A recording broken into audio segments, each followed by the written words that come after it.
pero es de las pocas noches que hemos estado. Igual, también, para muchos es la primera noche de fogata. Vamos lo que es una fogata que todos convivimos. Pero para otros se convierte en la última noche de campamento. En la última fogata está. En la última vez que van a escuchar un pito, van a estar con los compañeros de la tropa Scout. Porque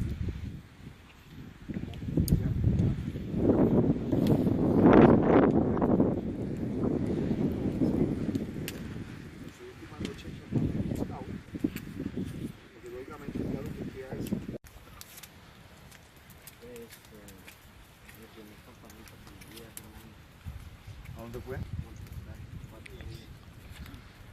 Y si tuvieras que acordarte del peor momento de la tropa.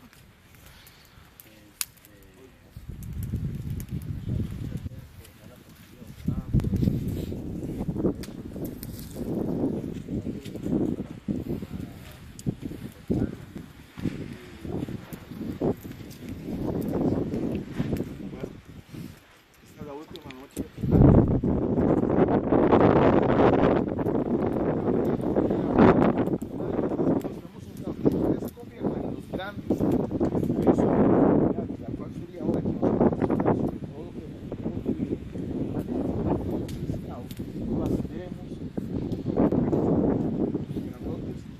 Por más pésimo que haya estado el campamento, que ahora me acordaba con Porto cuando estábamos en